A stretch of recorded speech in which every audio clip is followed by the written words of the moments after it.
अस्सलाम वालेकुम। आप सबको ईद मुबारक हो। और ईद के ऊपर ये मेरे पास दो यंगस्टर्स आए हैं और एंकर हैं, बहुत यंग सी एज की हैं। आमना नाम है। इन्होंने मेरे साथ एक बहुत ही खूबसूरत डिफरेंट टाइप प्रोग्राम शूट किया है। आप प्लीज़ इसको ज़रूर देखिएगा। इलेक्शन बॉक्स के नाम से जो है इनका ये चैनल है, आप इसको वॉच कीजिएगा और पसंद कीजिएगा और इन यंगस्टर्स को ज़रूर प्रमोट कीजिएगा। Thank you. मैं तो वैसे आज डेरा गाजी खान से ही पहुँची हूँ और मैं अर्ली मॉर्निंग पहुँच गई थी। सबसे पहले अगर मेरे घर के करीब मस्जिद और मुझे अज़ान सुनाई दे तो मुझे बहुत खुशी होती है, ताकि बंदा नमाज़ पढ़ सके। फिर मैं दोबारा सो जाती हूँ और सबसे पहले मैं उठ के मैं पानी पीती हूँ, फिर मैं एक बॉयल एग खाती हूँ और एक पर चाय पीती हूँ। अच्छा मैडम, ये बताएं, आप माशाल्लाह से इतनी प्यारी हैं, क्या राज है इसका? और इतनी हेल्दी हैं, और क्या हेल्दी डाइट लेती हैं जो आप रेकमेंड करेंगे हमारी ख़वातीन को भी? मेरा ख्याल है कि पाकिस्तानी सारे बहुत खूबसूरत हैं। मैंने पाकिस्तानी जैसे खूबसूरत लोग नहीं देखे। मैं कभी कभी पेशावर जाऊँ या कराची जाऊँ या लाहौर जाऊँ तो सड़कों पे मुझे इस कदर खूबसूरत लड़के लड़कियाँ नज़र आते हैं जैसे कोई फैशन आइकॉन्स हो, मॉडल्स हों। राइट। तो मेरा ख्याल है Pakistani is one of the most beautiful nation in the world. Italian खूबसूरत है और भी एक दो कौमें खूबसूरत है, लेकिन स्पेनिश बड़े अट्रैक्टिव है, लेकिन मेरे ख्याल में पाकिस्तानी बहुत खूबसूरत लोग हैं।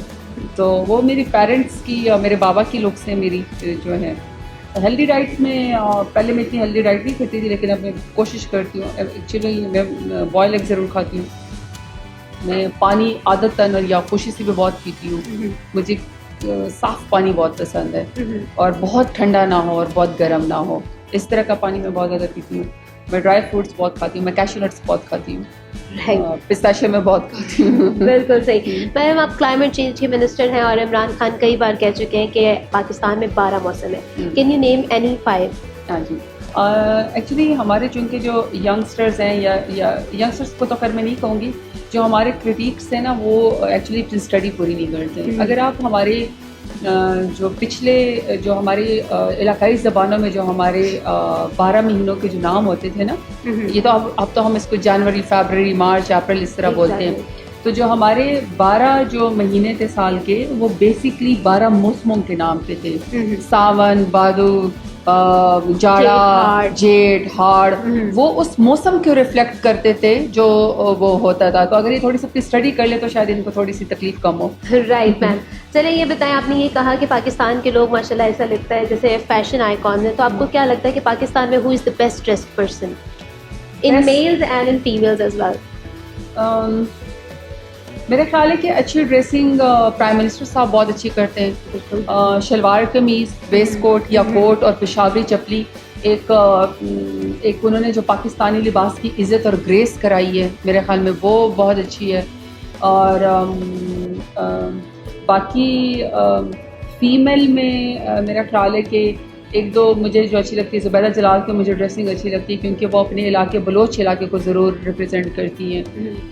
हम यंगस्टर्स में जो हैं, जो पॉलिटिक्स में हमारा अपना पर्सोना और हुलिया है। आई थिंक शेर रहमान अच्छी ड्रेसिंग करती है, हिना की भी अच्छी, हिना रबानी खर की भी अच्छी ड्रेसिंग है, मरियम नवाज़ भी करती है, मेरी दोस्त मलिका और कमल भी अच्छी ड्रेसिंग करती है। राइट मैम, ऐसी मूवी मतलब लाइक पाकिस्तानियों को मूवीज़ बहुत देखना पसंद होती है। फारिग टाइम में मैं ऑफ कोर्स मूवीज़ देखती हूँ, तो आपने कोई ऐसी मूवी जो आपने बार बार देखी हो? मैंने जिनाह देखी। मुझे अभी शान की एक फिल्म आने वाली, आई थिंक उसका नाम ज़र्रार है। मैं उसका वेट कर रही हूँ। I like to see that. खुदा के लिए भी मैंने देखी थी, शुएब मंसूर की प्रोडक्शन मुझे अच्छी लगती है। वैसे मैंने एक 70s to 80s एक बहुत ही अच्छी क्लासिक सीरीज़ थी, द थॉर्न बर्ड। वो मैंने 2-3 दफ़ा देखी है। It's a classic. वो मैंने देखी है। बाकी प्रिजन ब्रेक देखी है। तो रिपीटिशन नहीं याद मुझे, रिपीटिशन तो मुझे नहीं याद, लेकिन ये कि अच्छी मूवी जिसकी अच्छी सिनेमेटोग्राफी हो, कॉन्सेप्ट अच्छा हो और उसमें कोई अक्ल शऊर की बात हो। सॉर्ट ऑफ ये जो बहुत ज़्यादा कंप्यूटराइज्ड और इस तरह की फिल्में कर रहे थे, वो मुझे नहीं अच्छी लगती। बिल्कुल ma'am. Next question, any curse word that you use? Curse नहीं, मैं खुद तो खैर कर्स नहीं यूज़ करती, लेकिन मेरे फादर लावा जी बड़ी मज़ेदार यूज़ करते हैं। वो कहते हैं हमारे एक चाचा हुसैनी हमारे पास काम करते हैं, वो कहते हैं मोहर मरो, और यानी इट्स गुड हेल्प वो आई एंजॉय इट जब वो बात करती है। दूसरे मेरे जो फादर इन लॉ है वो कहते हैं, वो सराइकी भी बोलते हैं, तो वो कहते हैं कि जी तेनाले मूवी काला कीता है, यानी कोई बात करके ना, तो वो है। बाकी मैं ज़्यादा से ज़्यादा मैं अगर कोई सख्त लफ्ज़ कर तो मैं कहती हूँ बिल्कुल भी नहीं, मैं इस तरह पश्त में बिल्कुल ना, इस तरह मैं कहती हूँ। और कभी कभी एक दो लोग जब लफ्ज़ होते तो फलाना बड़ा अजीब है, मनहूस है, इस तरह की मुझे उसके ऊपर हंसी आती है। कर्सिंग वर्ड ज़्यादातर मेरी बिल्कुल भी नहीं है इस तरह का। Right ma'am, any funniest pickup line जो आपको अच्छी लगती हो या आपको याद रह गई हो आपके बारे में? मेरे बारे में वहाँ वो एक फोटोग्राफ आई थी, आई थिंक कैबिनेट की थी, रैंडम किसी ने फोटोग्राफर ने खींच ली थी। उसके ऊपर किसी ने लिख दिया था कि जब से ये मौसमियात की वजीर बनी है तब से बादलों ने पाकिस्तान का रुख कर दिया और बारिश ही बारिश है। तो इसमें मुझे बड़ी it's was very funny. Right ma'am, माशाल्लाह बहुत खूबसूरत है। और आपने अभी आपने खुद ही बताया एक कॉम्प्लीमेंट जो लोगों ने दिया आपके बारे में, तो आपको क्या लगता है कि कभी किसी ब्यूटी क्रीम ने आपसे रब्ता किया हो, कहा हो कि हमारी ऐड कर दें आप? नहीं, अब तो सारी बात है स्टेचर और एक पोस्ट पर्सनालिटी ऑफिस ऐसा है, डिजिग्नेशन ऐसा है, तो उनको पता है कि ये बड़ी हार्डकोर पॉलिटिशियन है और लड़के आई हुई यहाँ पे जीत के आई हुई है। लेकिन ये कि वो ये पूछते हैं कि लगाती कौन सी है। लेकिन सारी दुनिया को मुझे पता है कि मैंने तो खुद ही क्रैक डाउन किया और मैं इस चीज़ के खिलाफ मीना मार्टा कन्वेंशन की मैंने रेटिफिकेशन करवाई है। मैं ये चाहती हूँ कि जो हमारा जो रंग और नस्ल है हमें उसके ऊपर फ़ख्र होना चाहिए। तो किसी ने ये तो कांटेक्ट नहीं किया, लेकिन अलबत्ता मैं समझती हूँ कि आप हमारी रंग को अच्छा कीजिए, हमारी स्किन को बेहतर कीजिए, पर हमें कॉम्प्लेक्स में मुब्तला ना करें कि ज़बरदस्ती हम गोरे चिट्टे हो जाएं, और या शादी तभी होगी अगर आप गोरी चिट्टी होंगी, या आपको जॉब तब मिलेगी। मेरा ख्याल है कि अल्लाह ताला ने जो अगर हमें जिस कलर में जिस स्किन में बनाया है, I am a coloured girl, मैं मुझे फ़ख्र है इसके ऊपर। Ma'am can you describe a सियासी लोटा? सियासी लोटा पाकिस्तान में तो भरमार है सियासी लोटों की, उसका पैंदा नहीं होता। एग्जैक्टली बहुत सारे लोटे हैं, मौसमी लोटे भी होते हैं, वक्ती लोटे भी होते हैं, और बाय प्रोफेशन लोटे भी हैं जिनका काम ही है कि जब हुकूमत आए तो उस तरफ उधर चले जाते हैं। बिल्कुल, वो एक क्लास है, वो एक माइंड सेट है। राइट मैम, अगर आप टीवी देख रही हो और एक तरफ बिलावल भुट्टो का शो चल रहा हो, वो प्रेस कॉन्फ्रेंस कर रहे हो, वो बात कर रहे हो, और दूसरी तरफ आपका फेवरेट कार्टून शो चल रहा हो, क्या देखेंगी? I think I like to watch Bilawal Zardari, क्योंकि वो तो खुद इतना गला फाड़ के चीख के बोलता है, उसका हलक तक नज़र आ रहा होता है। वो नकली भुट्टो बनने की कोशिश करता है। भुट्टो बनने के लिए आप में और भी क्वालिटीज़ होनी चाहिए, सिर्फ मिमिक्री करने से आप नहीं बन जाते। It's quite sort of is very funny, और जब उल्टी सीधी उर्दू बोलता है तो मैं I think it's quite entertainment. Exactly ma'am, अब तक कितने पार्लियामेंटेरियंस को आप व्हाट्सएप पे ब्लॉक कर चुके हैं? मेरा एक क्राइटेरिया है, वो पार्लियामेंटेरियंस के लिए नहीं है, वो सबके लिए है कि मुझे कोई वीडियो कॉल ना करे। राइट, आई मीन किसी को ये लिवरेज और किसी को ये वो हासिल नहीं है, राइट्स हासिल नहीं है कि वो किसी भी आदमी को भी या किसी स्पेशली खातून को वीडियो कॉल करें। आई मीन आप किस पोजीशन में बैठे हुए हो, आप क्या कर रहे हो आपस में, और गलती से इंसान से बटन दब भी सकता है कि बंदा रिसीव कर ले। तो ये फ्रीडम मैंने किसी को नहीं दी हुई। सुबह उठ के मैं देखती हूँ किसने मुझे वीडियो कॉल की हुई है, उसको मैं ब्लॉक कर देती हूँ। बिल्कुल, मतलब ज़रताज को मैडम ज़रताज को आप वीडियो कॉल नहीं कर सकते हैं। मैडम ये बताएं, वो प्राइवेसी इन्वेड है ना, आपकी प्राइवेसी इन्वेड हो जाती है, वो नहीं करना चाहिए। बाकी आप मैसेजेस करें, आप कॉल करें, आप कोई इशू नहीं है। बिल्कुल सही। मैडम ये बताएं, अगर आप क्रिकेट मैच में बॉल करवा रही हैं और सामने मौलाना फजलुर रहमान हो, तो आप उन्हें कौन सी डिलीवरी करवाएंगी? बट्टा बॉल करवाऊंगी मैं। बट्टा बॉल करवाएंगी। Exactly ma'am, now we have a session of rapid fire. आपने इंस्टेंटली हमें जवाब देना है जो भी वर्ड आपको पहला आया। Exactly right. So killer smile? Prime minister Imran Khan. बिल्कुल। दबंग लेडी? दबंग लेडी शीरी बाज़ारी इज दबंग। ओके। मिस्टर 420? मिस्टर 420 बैड है, लफ्ज अजीब से, लेकिन फिर भी शहबाज शरीफ अजीब ही है। I think sort of is very dubious and very okay. Bilawal की उर्दू? फ्लावर की उर्दू गुलाबी तो बहुत छोटा लफ्ज़ है। वैसे फॉर एग्जांपल मतलब ये पाकिस्तान में पैदा हुआ है, पला बड़ा बाहर है, लेकिन वैसे बहुत सारे ओवरसीज पाकिस्तानी को जाते हैं उनको बड़ी सच्ची किस्म की उर्दू आती है। Exactly. ये कितना नालायक और डफर होगा जिसने अभी तक पूरी उर्दू भी नहीं सीखी। Right. इसमें फैशन वाली कौन सी बात है कि आप कहें कि जी मुझे उर्दू नहीं आती है। राइट आपके माँ बाप चार्ल्स हैं या मतलब कोई क्या है, टॉम है, हैरी है, कौन है? Exactly I mean they were pure Pakistani. एक मैं सलमा की टिकटें बेचता था, चलो दूसरे भूटे की बेटी थी, and still you can't even speak. आपको उर्दू नहीं आती है और आप टेढ़ी करके बोलते हैं, तो कितना कोई डफर होगा जिसने अभी तक उर्दू नहीं सीखी। इतनी खूबसूरत जबान कोई कैसे नहीं सीख सकता? राइट। इमरान खान डिस्क्राइब करो। In one word. बहादुर और सच्चा लीडर। बिल्कुल सही। फिर दोस्त आशिक इवान का पंच काफी खतरनाक ही होगा जिसको पढ़ा होगा। वो मंतुखेल से पूछे ना। बिल्कुल सही बिल्कुल सही सही बता सकता है। राइट। शेख रशीद का humour he has a potential, बहुत पोटेंशियल है। वो पता नहीं बात को ऐसे घुमा लेते हैं, लफ्ज उनके पास ऐसे आते हैं, शुक्रिया आमद ही होती होगी उनके पास। Right. या फिर प्रैक्टिस शायद बहुत ज्यादा है, पूरी उम्र तो सियासत में गुजरी, फिलबदी बोलते हैं। Exactly. Bilo Rani last word. Bilo Rani Bilawal. Exactly. Now we have a segment. मैं आपसे कुछ स्टेटमेंट्स पूछूंगी, आपने एब्सोल्युटली यस और एब्सोल्युटली नॉट में जवाब देना है। राइट। मोहब्बत बार बार होती है। Absolutely no. ओके। क्या आप पाकिस्तान की वजीर आजम बनना चाहती हैं? बन सकती हूँ। बन सकती हैं लाइक सकती हूँ मैंने कहा। राइट। ओके। मतलब कोई बैरियर तो नहीं है ना। आप जब एक दफ़ा MNA बन जाते हैं, PA बन जाते हैं, अगर आप में पोटेंशियल है तो आप आगे जा सकते हैं। बिल्कुल सही। क्या माइनस नवाज शरीफ हो चुका है? Absolutely yes. ओके। नून लीग पर मरियम नवाज नहीं, शहबाज शरीफ का कंट्रोल है। Absolutely not. ओके। PTI महंगाई पर काबू नहीं पा सकती, अगली बार नून लीग आएगी तो सब ठीक हो जाएगा। Absolutely not. It's a joke. Okay. जिन्होंने 35 साल में कुछ नहीं किया, आप क्या खाक कर लेंगे वो। एग्जैक्टली। बिलावल भुट्टो सियासत छोड़कर उर्दू के लेक्चरर बन जाएंगे। बस फिर अपना तो बड़ा गर्क किए, बच्चों का ही बड़ा गर्क करेंगे। Absolutely not. ओके। कश्मीर की आज़ादी तक शेख रशीद कवारे ही रहेंगे। Absolutely yes. Okay. Nawaz Sharif बहुत जल्द पाकिस्तान वापस आ जाएंगे। Absolutely not. Ali Amin Gandapur shampoo की ऐड कर सकते हैं। Absolutely yes. जब बारिश आती है तो पानी आता है, जब ज्यादा बारिश आती है तो ज्यादा पानी आता है।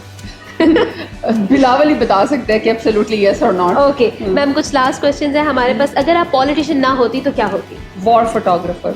War photographer. I would have gone to Gaza, I would have gone to Afghanistan. अभी कहीं पर भी आई वुड हैव लव्ड कि मैं उसको कैप्चर करती। एग्जैक्टली। वॉर मिजरीज, वॉर तक की वो शायद, जैसे मतलब मैं इसलिए कह रही हूँ कि जो पाकिस्तान की 70,000 से ज़्यादा लोग शहीद हुए, हम शायद वो बता नहीं सके दुनिया को। अगर वॉर फोटोग्राफर पाकिस्तान में फ्रंट लाइन पे ज़्यादा बेटर उसको दिखाते, हमारा चेहरा कि हमने कितनी मिजरीज गुजारी हैं, हमारे ड्रोन अटैक्स में कितने लोग जो हैं शहीद हुए, और ड्रोन अटैक्स में कितने लोगों के इंसानी अज़ाज़ आया हुए हैं, और बम ब्लास्ट में जली हुई लाशें कैसी होती है और उनके पेरेंट्स की तकलीफ कैसी होती है। अगर ये वॉर फोटोग्राफी हमें दुनिया को बताया होता ना, तो हमें अमेरिका की या किसी मुल्क की हिम्मत हमें डूम और कहने की ना होती। राइट मैम, ये बताएं कि आपकी पहली जॉब क्या थी और आपकी सैलरी कितनी थी? मैं जब NCA में मैंने जिस टाइम अपना थीसिस किया तो मुझे बहुत सारे टेक्सटाइल मिल्स ने कहा क्या मुझे हमारे साथ जॉब करे। तो आई थिंक मेरी पहली पे 15,000। 15 और 50? नहीं 15 थी। 15 थी। एज ए डिज़ाइनर थी। लेकिन ये कि जब मेरा ख्याल है जब मैंने पहली वो की पहला मंथ मैंने गुजारा तो उन्होंने मुझे ऑटोमेटिकली 25 दी थी कि मैंने काम इतना अच्छा किया था। अगर ये लोग अपनी सियासी जमातें बनाए तो इनके इलेक्शन सिंबल क्या होंगे? फिरदौस आशिक अवान। मुक्का। एग्जैक्टली। तलाल चौधरी। तंजीम साजी। तंजीम साजी। हाफिज हमदुल्ला। हलवा। ओके। चौधरी फवाद चौधरी, सॉरी फवाद चौधरी। बड़ा लिबरल है, स्पेस भी बड़ी अच्छी देता है और ख़वातीन की भी बहुत इज्जत करता है। लेकिन वो पिछले दिनों फेमस तो आइंस्टाइन से ही हुआ था। राइट। तो कोई इस तरह की सिंबल ही होगा, कोई साइंटिफिक या फिर चांद होगा, क्योंकि जो उन्होंने मुफ्ती मुनीब को टफ टाइम दिया है रुयते हिलाल पे, तो मेरे ख्याल में उसकी पार्टी का सिंबल चांद होगा। ओके। मजीद नियाजी। मजीद नियाजी। आप लोग शायद मजीद नियाज़ी का बैकग्राउंड नहीं जानते हैं। मैं गई हूँ लिया में, वो 200 ख़वातीन की और लड़कों की इज्तमाही शादी के पैसे वो देता है। वो बड़ा अच्छा काम करता है, लेकिन अगर उसका सिंबल होगा तो वो क्या होगा, अगर वो पार्टी बनाएगा तो। राइट। मैं बिल्लू तो अब कहने से रही क्योंकि वो तो क्लिप की वजह से फेमस हुआ है। I don't know. Okay, Abdul Qadir Patel. बहुत ही डर्टी लैंग्वेज यूज़ करता है वो, तो बहुत ही ज़ुबानी फ़िक्रे कसता है वो, तो कोई माँ बहन के साथ सुन भी नहीं सकता जो वो बातें करता है। तो ऐसे लोगों को तो पॉलिटिकल पार्टी बनाने से ही बैन होना चाहिए, इलेक्शन लड़ने से भी बैन होना चाहिए। मैं समझती हूँ कि पॉलिटिशियन की भी एक असेसमेंट होनी चाहिए कि कोई मेंटली रिटार्ड तो नहीं, कोई मेंटली अपसेट तो नहीं, ये हरास तो नहीं करता लोगों को। मैंने बहुत सारे पार्लियामेंटेरियंस को ऐसे देखा है पार्लियामेंट में कि आप वहाँ से आप गुजरना भी नहीं चाहेंगे। सॉर्ट ऑफ इनकी भी कोई मेंटल हेल्थ की एवेल्यूएशन होनी चाहिए कि ये आगे जाके क्या करेंगे। जो पार्लियामेंट में अपनी ख़वातीन को नहीं बख्शते हैं, उनकी ज़बान से ताकतवर ख़वातीन महफूज नहीं थी, हल्कों में क्या करते होंगे। राइट मैम, लास्ट क्वेश्चन, आपकी एज? मैं जो आप वेबसाइट पे चले जाएं, इस पे क्या कहते हैं पार्लियामेंट के, मैं तो झूठ नहीं बोल सकती कि मैं 16 साल की हूँ, मैं 26 साल की हूँ। लगती तो है हाँ। दैट्स वेरी वो, लेकिन ये कि मेरी तो एज साफ उसके अंदर लिखी हुई, आईडी कार्ड भी उसके अंदर लिखा हुआ है, और जब आप अपने वो जमा करवाते हैं एज की, वो तो सब लिखी हुई है। लेकिन आप मुझे ये बताएं कि आखिर खवातीन अपनी एज क्यों छुपाती हैं? आपको कोई रीज़न लगता है इसके पीछे? नहीं, अब तो मर्द छुपाते हैं एज को। राइट। अब तो मर्दों को कॉम्प्लेक्स हो गया है। और कौन सी, मतलब मैं कैसे कह सकती हूँ कि मैंने 2013 में भी इलेक्शन लड़ा, मैंने मास्टर्स भी किया हुआ है, और मैं इस वक्त मिनिस्टर भी हूँ, और मैंने इलेक्शन भी लड़ा है, और मैं इसकी 26 साल की हूँ या मैं 16 साल की हूँ। How is it possible? मतलब ये तो एक ऑफिस में बैठने वाले बंदे को ही पता होना चाहिए। हाँ, एज ए पॉलिटिशियन मैं फ़ारूक हबीब, मुराद सईद, अली मोहम्मद ख़ान, हमाद अज़हर, कामरान बंगश, और फिर इसी तरह आलमगीर महसूद, इनको आप ये कह सकते हैं कि ये फर्स्ट टाइम यंगस्टर्स पार्लियामेंट में आए हैं। एग्जैक्टली। पर हम में से कोई ना 26 साल का है ना कोई 16 साल का है। ये तो ऑब्वियस सी बात है कि सारे अंडर 40 तो हैं। ये तो अगर अंडर 40 भी किसी और पार्टी ने लीडरशिप तो नहीं पैदा की ना, हम ही आए हैं, पार्लियामेंट में आए हैं। हम सब जो हैं, मुराद, मुझे याद है कि मुराद ने जब 2013 में इलेक्शन लड़ा था तो वो 26 साल का था। वो मुझे याद है। तो बाकी हम में से कौन कैसे कह सकता है? हाँ, ये हम ज़रूर कह सकते हैं कि पीटीआई ने 100 ऐसे लीडर पैदा किए जिनकी उम्र 40 साल से कम है, जो पहली दफ़ा पार्लियामेंट में भी आए, जो पहली दफ़ा काबीना का भी हिस्सा बने हैं। बट आई लव, मैं लेट 30s में, आई जस्ट लव इट। मेरी उम्र में शायद किसी ने इस तरह का टाइटल ना हासिल किया हो कि इलेक्शन लड़ के जीत के आए। तो मुझे तो बुरी लुक्स ये हैं कि आप 16 साल के हैं और आप इतने बड़े नजर आए। अच्छी लुक ये कि आप अंडर 40 हैं और आप यंग नजर आए। एग्जैक्टली। प्राइम मिनिस्टर साहब को देख लेना, प्राइम मिनिस्टर साहब भी माशाल्लाह इतनी बड़ी उम्र के हैं लेकिन कितने स्मार्ट हैं। तो इसका मतलब ये है कि आप स्मार्ट रह के अपनी एज पे काबू पा सकते हैं। आप अपनी परफॉर्मेंस भी इस तरह के, आप एक होता है ना, मतलब मेरे बाबा को अगर आप देखें, प्राइम मिनिस्टर साहब की उम्र के, मेरे बाबा के साथ तो उनको स्टिक के सहारे लेके आना पड़ता है। तो ये मेरे ख्याल में कि एज कॉम्प्लेक्स नहीं होना चाहिए। कॉम्प्लेक्स ये होना चाहिए कि मैं परफॉर्म न कर सकूं, मेरी परफॉर्मेंस ख़राब हो, मैं वोट और ना ले सकूं, मैं जो मुझे पोर्टफोलियो दिया हुआ है मैं उसको डिलीवर ना कर सकूं। ये कोई कॉम्प्लेक्स नहीं है कि फ़लाने की एज कितनी है या वो कपड़े कैसे पहनता है या उसका हेयर स्टाइल क्या है। अल्लाह ताला ने जिस रंग नस्ल ज़ात में पैदा किया, जिस ज़बान में हम बोलते हैं, उस सबके ऊपर फ़ख्र है। बिल्कुल सही, बहुत शुक्रिया मैडम।